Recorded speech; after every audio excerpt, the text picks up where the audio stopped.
신앙생활을 오래 하다 보면 하나님의 말씀을 많이 듣게 되고 또한 기도로 간구로 하나님 앞에 나아갑니다. 이러한 신앙의 연륜이 많이 쌓이면 인생에 무슨 문제가 다가왔을 때에 하나님의 뜻이 어디 있는지 더 분명하게 손쉽게 알아갈 수 있습니다. 여러분도 그것을 경험하고 있을 것입니다. 첫 해 믿었던 그때와 또 5년 후에, 10년 후에, 또 20년 후에 믿었을 때에 하나님의 뜻을 분별하는 것은 좀 더 쉬워지기 마련입니다. 그런데 이런 경우는 어떻게 될까요? 분별을 통해 얻은 신앙의 결론이 나의 결론과 다른 사람의 결론이 다르다면 어떻게 될까요? 상대방도 기도를 열심히 할 뿐만 아니라 신앙적으로도 훌륭하고 교회의 존경을 받고 있습니다. 두 분이 다 열심히 신앙생활을 하고 있는데 그 신앙의 결론과 확신이 서로 상반된 것입니다. 신앙의 확신과 신앙의 확신이 부딪혔을 때 어떤 일들이 일어날까요? 때로는 신앙의 확신과 확신이 부딪혔을 때는 큰 싸움이 일어날 수도 있을 것입니다. 왜냐하면 그것이 하나님의 뜻이라고 굳건히 믿기 때문입니다. 그런데 자신만 그렇게 믿은 것이 아니라 상대방도 그렇게 굳건하게 믿을 뿐만 아니라 신앙의 연륜도 깊어서 그것이 옳을 가능성도 있기 때문입니다. 이렇게 신앙의 확신과 신앙의 확신이 부딪혔을 때에 사도 바울과 사도 바울을 따르던 사람들은 어떻게 이 일을 해결하며 하나님 앞에 나아갔을까요? 오늘 본문을 살펴보면서 우리에게 이러한 삶의 문제가 일어났을 때에 하나님께서 우리를 어떻게 부르시고 인도하시는지를 살펴보면서 하나님의 크신 은혜를 나누기를 소망합니다. 바울은 전체적으로 밀레도에서 지금 예루살렘을 향하여 가고 있습니다. 본문에서는 그 가는 도중에 일어났던 두 가지 에피소드를 소개하고 있습니다. 첫 번째로 바울이 탄 배가 머물렀던 곳은 두로에 머물렀습니다. 두로에 머무른 것은 성경에서는 배의 짐을 내리기 위하여 일주일간 머물렀다고 합니다. 일주일간 배의 짐을 내리기 위하여 일주일간 머물렀습니다. 바쁜 일정 가운데 빨리 예루살렘을 가고자 하였지만 배의 일정을 따라서 지금 바울은 일주일 동안 두로에 머무르게 된 것입니다. 그런데 그 일주일을 낭비하지 아니하고 배에서 내린 바울은 그 주변에 있던 제자들을 찾아갑니다. 그들이 하나님의 말씀을 온전히 따르며 하나님 앞에 온전히 살아가고 있는지를 확인하기 위하여 갔던 것 같습니다. 그런데 그 사람들이 하나님의 말씀을 온전히 지킬 뿐만 아니라 열심으로 하나님 앞에 기도하며 성령 충만하게 생활했던 모습을 그가 발견하였습니다. 그렇게 열심으로 성령 충만함으로 기도하는 중에 그들이 받은 하나님의 음성이 있었습니다. 4절 말씀을 보시면 4절 말씀에 그들이 성령을 통하여 받은 응답이 있습니다. 그것은 바울이 예루살렘으로 들어가지 말라는 말씀이었습니다. 성령의 감동으로 그들은 사도 바울에게 충고를 하였던 것입니다. 사도행전에서 사도 바울은 많은 기적과 이적을 일으켰습니다. 그리고 성령의 명령이라면 무엇이든지 지키던 바울이었습니다. 그런데 지금 그 반대편에 있는 이 제자들도 대단한 확신을 가지고서 지금 바울을 권면하고 있습니다. 성령의 인도하심 가운데 바울이 예루살렘으로 올라가지 말라고 권면하고 있는 것입니다. 그런데 오늘 성경을 가만히 살펴보면 두로에서의 바울은 그것에 대하여 어떤 응답도 주지 않습니다. 그저 그곳에 작별하고 그곳을 떠나갑니다. 그렇게 기록되어져 있습니다. 그런데 두 번째 사건이 가이사랴에서 일어납니다. 가이사랴에서는 유대로부터 온 아가보라는 선지자가 바울을 찾아옵니다. 그리고 바울의 띠를 가져다가 자신의 손과 발을 묶습니다. 그러면서 이렇게 이야기합니다. 오늘 본문 11절 말씀을 보시면 우리에게 와서 바울의 띠를 가져다가 자기 수족을 잡아매고 말하기를 성령이 말씀하시되 예루살렘에서 유대인들이 이같이 이 띠 임자를 결박하여 이방인의 손에 넘겨주리라 하거늘 이라고 말하고 있습니다. 두 번째로 도착했던 가이사랴에서도 지금 선지자 아가보가 나타나서 바울의 띠를 가져다가 자기의 손과 발을 묶으면서 이렇게 예루살렘에서 바울이 결박당하여 고초를 당할 것이다 라고 예언하게 됩니다. 이 일을 듣고 있던 누가와 또 바울을 따르던 사람들은 또 이 말씀을 붙들고서 바울이 예루살렘으로 올라가지 말라고 말합니다. 그런데 그들이 그저 말한 것이 아니었죠. 11절 말씀에서도 보시면 성령이 말씀하시되 라고 말씀하시면서 성령님께서 말씀하신 것을 강조하고 있습니다. 두로에서의 제자들뿐만 아니라 지금 가이사랴의 아가보 선지자와 또한 바울을 따르던 모든 사람들은 지금 바울이 예루살렘으로 올라가기를 원치 않고 있습니다. 고난과 환난이 기다리고 있기에 예루살렘으로 올라가지 말라고 말하고 있는 것입니다. 그들은 성령님께서 말씀해 주셨기 때문에 반드시 따라야 할 것이라고 그렇게 확실한 확신을 갖고 있었을 것입니다. 뿐만 아니라 자신이 지금 예루살렘으로 올라가라는 그 충고를 듣지 않는 바울을 어떻게 생각했겠습니까? 그 사람들은 바울을 좋게 생각했을까요? 자신들은 열심히 기도하였고 성령의 응답을 받았습니다. 분명히 하나님의 뜻이라고 생각이 되었습니다. 그것을 거부하는 바울을 어떻게 생각했을까요? 어떤 이는 이렇게 생각했을 것입니다. 내가 교만하여 하나님의 말씀을 듣지 아니하고 네가 고집을 부리고 있구나, 이렇게 생각하는 사람들도 있었을 것입니다. 또 어떤 사람들은 내가 신앙의 영웅이 되기 위하여 예루살렘에 가야 고초를 받아 많은 사람들의 우러럼을 받기 위하여 네가 지금 이 일을 고집하고 있구나 라고 그렇게 이야기하는 사람들도 있었을 것입니다. 그래서 이 문제는 쉽게 지나갈 수 있는 문제가 아니었습니다. 바울의 신앙의 확신과 다른 이들의 신앙의 확신이 부딪혔던 것입니다. 그 일들을 지금 바울은 이렇게 설명하고 있습니다. 13절 말씀을 보시면 바울은 이렇게 이야기합니다. 바울이 대답하되 여러분이 어찌하여 울어 내 마음을 상하게 하느냐라고 말하고 있습니다. 바울이 그들의 말을 듣고 쉽게 넘길 수 있는 부분이 아니었습니다. 그뿐만 아니라 상대방이 지금 충고를 할 때 그냥 이렇게 냉랭하게 충고를 한 것이 아니라 오늘 본문은 무엇이라고 이야기합니까? 어찌하여 울어라고 이야기하고 있습니다. 사도 바울 앞에 펑펑 울면서 자신이 당할 고난을 안타까워하면서 그 일을 충고하고 있습니다. 사도 바울에게는 너무나도 마음이 아픈 일이었습니다. 그래서 13절에서 사도 바울은 자신이 내 마음을 상하게 하느냐라고 이야기하고 있습니다. 여기서 상하게 하다는 동사는 좀 풀어 말씀드리자면 산산이 부셔뜨리다라는 이야기입니다. 사도 바울이 받았던 고통이 너무나도 심하였습니다.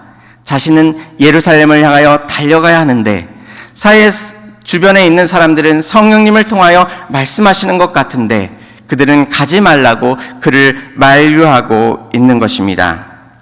이 일은 사도 바울에게도 큰 시험이었습니다. 사도 바울이 예루살렘에 갔을 때에 죽음이 지금 자기 눈앞에 다가오고 있는 것도 알고 있었고 지금 만나는 사람들을 다시 만나지 못할 것도 사도 바울은 알고 있었습니다. 또한 예루살렘에 가서는 이제 결박과 환난 속에서 그가 살아가야 한다는 것조차 알고 있었습니다. 그런데 그들은 열심히 기도함으로 성령 충만하여 지금 예루살렘으로 가지 말라고 하는 이들의 충고가 너무나도 달콤하게 느껴졌을 것입니다. 이제는 그냥 그들의 의견을 쫓아서 예루살렘을 가지 않는 것이 좋을 것이라고 그렇게 생각되어질 수도 있었습니다. 그것이 사도 바울의 마음에 너무나도 고통스러웠던 것입니다. 이렇게 두 가지 확신이 부딪혔을 때에 이들은 이 문제를 어떻게 해결했을까요? 우리가 지금 본문을 통해서 놓치고 있는 부분은 무엇이 있을까요? 다시 한번 본문을 살펴보기를 원합니다. 첫 번째 에피소드는 두로에서 있었습니다. 두로의 제자들이 바울에게 예루살렘으로 들어가지 말라라고 이야기하였습니다. 그런데 제가 앞에서 설명드렸듯이 바울은 그것에 대하여 특별히 반응하지 않습니다.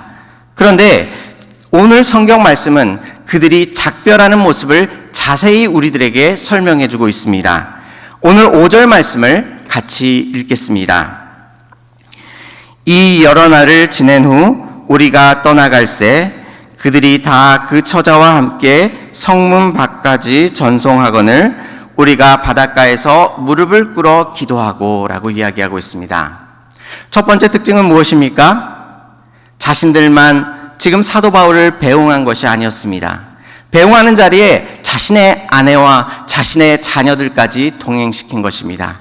자기 혼자만 나간 것이 아니라 자신의 말들, 자신이 열심히 기도하고 응답받은 것을 따르지 않는 사도 바울을 미워하는 마음으로 지금 나아가고 있는 것이 아니라 자신의 아내와 자신의 자녀들을 가지고 같이 나아가 배웅하고 있습니다.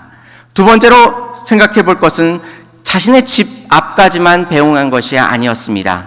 오늘 본문은 먼 성 밖까지 그들이 바울을 전송하였습니다. 뿐만 아니라 그들 자신들은 바닷가에서 배가 기다리고 있었는데 그 자리 가운데 같이 나아갑니다. 그리고 바닷가에서 무릎을 꿇고 사도 바울을 위하여 기도합니다. 신앙의 확신과 신앙의 확신이 부딪혀서 한쪽이 그 말을 무시하고 자신의 뜻대로 하였음에도 불구하고 사도 바울을 무시하거나 사도 바울을 안 본다 하지 아니하고 사도 바울을 배웅하는 그 모습 가운데 하나님께서 그와 함께하여 주시고 인도해 주시기를 간절히 간구하였던 것입니다. 가이사랴에서는 어떠했을까요? 가이사랴에서도 사도 바울은 강력하게 자신은 예루살렘을 향하여 갈 것이라고 이야기합니다. 오늘 본문 13절 하반절을 보시면요, 나는 주 예수의 이름을 위하여 결박당할 뿐 아니라 예루살렘에서 죽을 것도 각오하였노라 하니 라고 말하고 있습니다. 예루살렘에서 결박당하는 것과 죽는 것조차도 내가 이 모든 것들을 행하겠노라 라고 이야기하고 있는 것입니다. 그런데 이들은 그것을 만류하고 예루살렘으로 올라가지 말라고 하였음에도 불구하고 지금 사도 바울은 강력하게 그렇게 이야기하고 있는 것입니다. 그 사도 바울을 향하여 이들은 어떻게 하였을까요?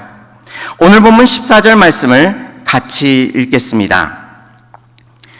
그가 권함을 받지 아니하므로 우리가 주의 뜻대로 이루어지리이다 하고 그쳤노라.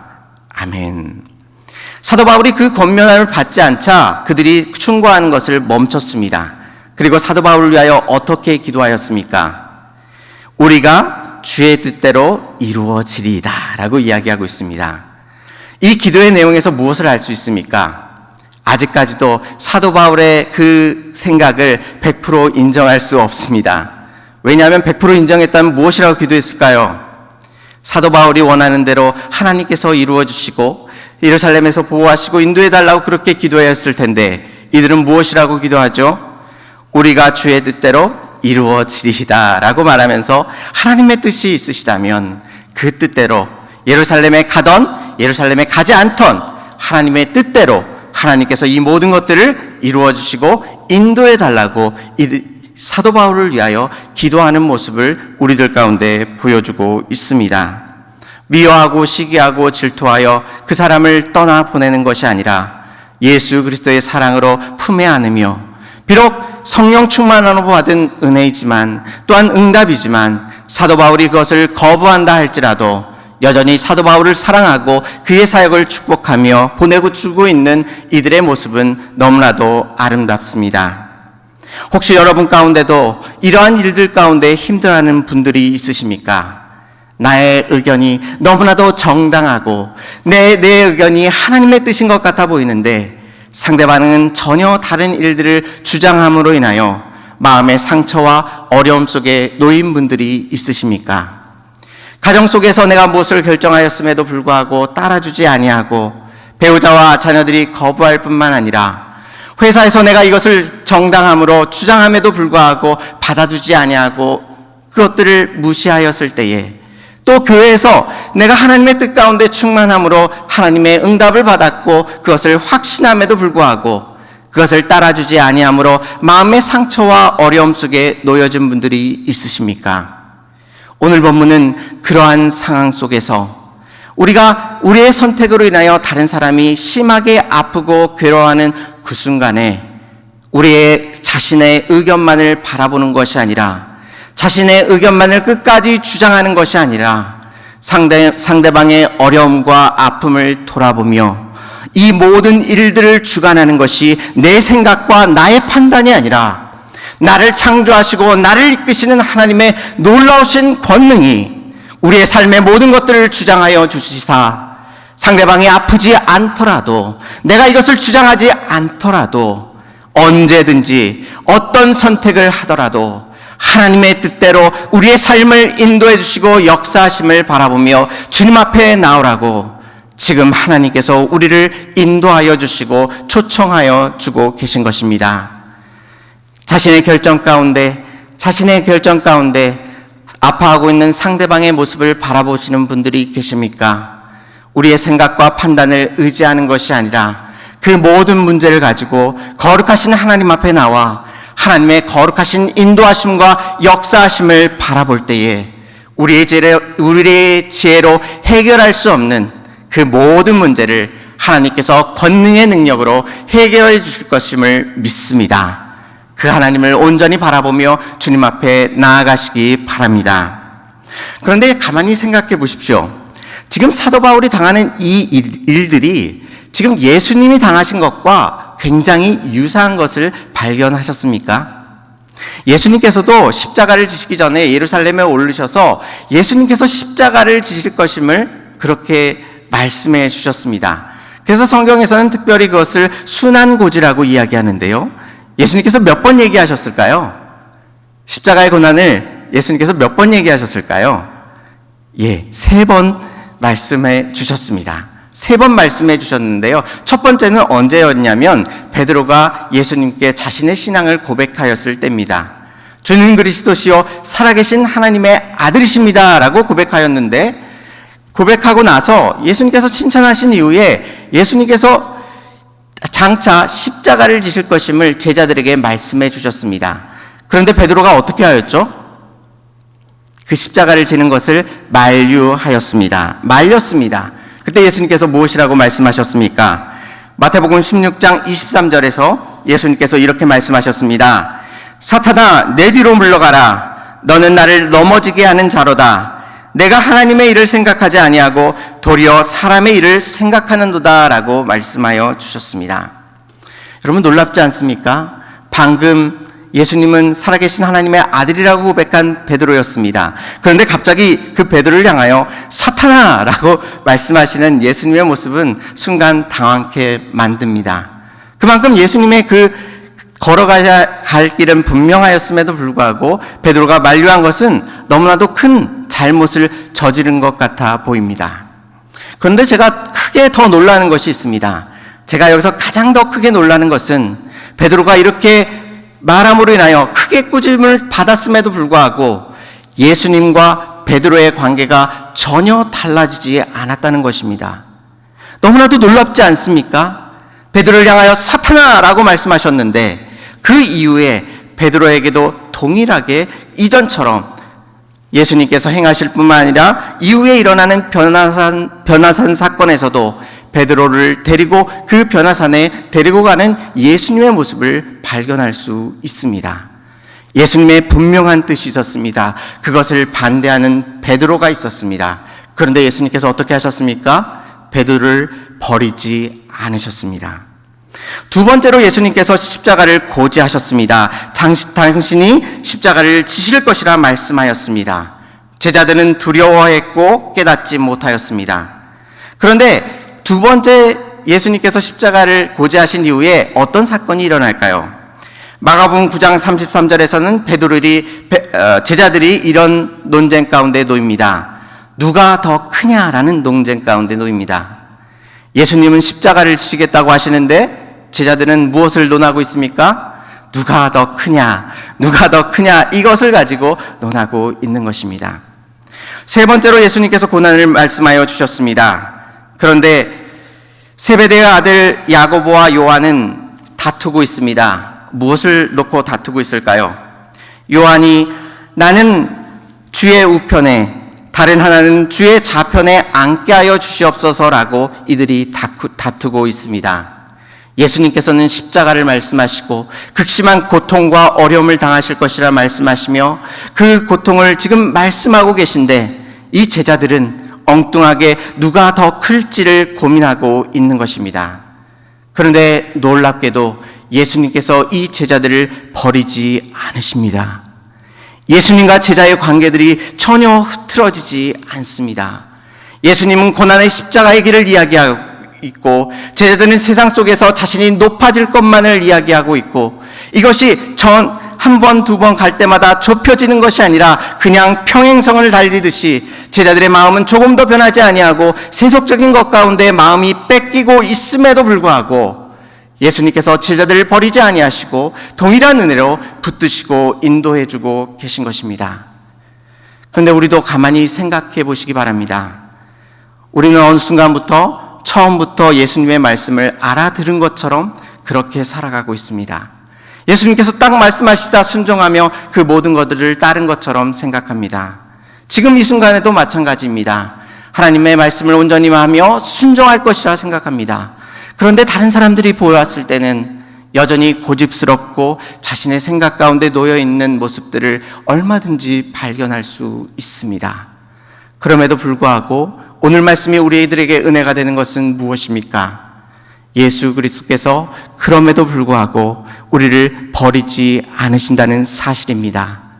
우리가 고집스럽고 우리의 생각을 주장한다 할지라도 하나님의 뜻을 온전히 따라가지 않은 그 순간에도 예수 그리스도께서 우리의 옆에 계셔 주셔서 우리가 돌아오는 그 순간까지 참아주시고 마침내 그 마음을 돌이키며 거룩하신 하나님 앞에 나오는 그 순간까지 예수 그리스도께서 참아주셨던 것처럼 우리를 참아주고 계신 것입니다. 예수 그리스도께서 오늘 말씀을 통하여 우리들에게 말씀하십니다. 내가 너희들의 고집스럽고 못난 그 생각을 참아준 것처럼 다른 이들이 고민하고 아파하는 문제를 그들의 마음을 위로하여 주며 그들의 마음을 품어주며 예수 그리스도의 크신 사랑을 그들에게 전하라고 우리들에게 말씀해 주는 것입니다. 우리에게 아무리 우리가 가진 생각이 성경적으로 옳다 하더라도 또한 그것이 신앙의 확신과 결론 속에서 낸 성령 충만한 가운데 낸 결론이라 할지라도 상대방이 울며 아파하며 괴로워하고 있다면 그 문제를 다 가지고 나와 하나님 앞에 올려드리며 그 문제 가운데 어떤 선택을 하더라도 그 모든 상황을 주관하시고 역사하시는 하나님께서 그 모든 것들을 다스려 주심을 기억하며 주님의 사랑으로 품으며 주께 나아가라고 우리들에게 권면해 주고 계신 것입니다. 오늘 말씀을 통해 우리의 못난 생각을 주님 앞에 내려놓으시기 바랍니다. 주님 앞에 주님의 지혜를 구하고 또 아파하고 괴로워하는 이웃들을 그리스도의 사랑으로 품으며 주님의 귀한 뜻을 이 땅 가운데 온전히 전할 수 있는 저와 성도님들이 되시기를 주님의 이름으로 축원합니다. 다 같이 기도드리시겠습니다.